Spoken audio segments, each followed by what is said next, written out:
Hello welcome to our channel. അപ്പോൾ നമ്മുടെ ഇന്നത്തെ ഒരു വീഡിയോ എന്ന് പറയുന്നത് ഒരു ഹെയർ സീറാണ് കേട്ടോ. അതിന് നമ്മൾ ഒരു സ്പൂൺ ഉലുവ, ഒരു സ്പൂൺ ചായപ്പൊടി, ഒരു പനിക്കൂർക്കേൻ്റെ ഇല, കരിന്തുളസി, പിന്നെ റോസ്മേരി, ഇത്രയാണ് നമ്മളെടുത്തത്.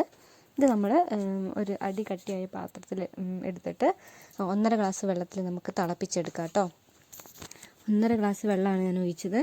1.5 ഗ്ലാസ് വെള്ളം തിളപ്പിച്ചിട്ട് നമ്മൾ ഒരു 1/2 ഗ്ലാസ് അല്ലെങ്കിൽ 3/4 ഗ്ലാസ് എന്ന രീതിയിൽ നല്ലോണം ഹൈ ഫ്ലെയിമിൽ അല്ലെങ്കിൽ ഇട്ട് തന്നെ നമ്മൾ തിളപ്പിച്ചെടുക്കണം കേട്ടോ.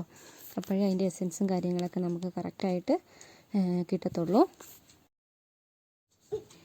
നമുക്ക് കരിഞ്ജീരകം ഉണ്ടെങ്കിൽ അതിൻ്റെ കൂടെ ആഡ് ചെയ്യാം കേട്ടോ. എൻ്റെ അടുത്ത് കരിഞ്ജീരകം ഉണ്ടായിരുന്നില്ല, അതുകൊണ്ടാണ് ചായപ്പൊടി, ഉലുവ, റോസ്മേരി, പിന്നെ ഞാൻ മോക്ക് ഉപയോഗിക്കുന്നതുകൊണ്ടാണ് പനിക്കൂർക്കയും തുളസി ഇട്ടത് കേട്ടോ. കാരണം അത് ഇടുമ്പോൾ ജലദോഷം കാര്യങ്ങളൊന്നും തന്നെ ഉണ്ടാവില്ല. റോസ്മേരി ഒന്നും ഡയറക്റ്റ് യൂസ് ചെയ്യുന്നതിന് കുഴപ്പമില്ല, പക്ഷേ ചായപ്പൊടി ഭയങ്കര തണുപ്പാണ് കേട്ടോ. അപ്പം പെട്ടെന്ന് കഫക്കെട്ടുണ്ടാവും. അത് പിള്ളേർക്കൊക്കെ യൂസ് ചെയ്യുമ്പോൾ അതിനാണ് കരിന്തുളസിയും നമ്മൾ പനിക്കൂർക്കയും കൂടെ ഇടുന്നത് കേട്ടോ. അതിടുമ്പം മക്കൾക്ക് ജലദോഷം കാര്യങ്ങളൊന്നും തന്നെ ഒന്നും ഉണ്ടാവില്ല കേട്ടോ. അത് നല്ല രീതിയിൽ നമ്മൾ തിളപ്പിച്ചെടുക്കണം. തിളപ്പിച്ചെടുത്ത ശേഷം അതൊന്ന് തണുക്കട്ടെ. തണുത്തിട്ട് വേണം നമുക്ക് സ്പ്രേ ബോട്ടിൽ വെച്ചിട്ടാണ് നമ്മൾ അപ്ലൈ ചെയ്യുക കേട്ടോ.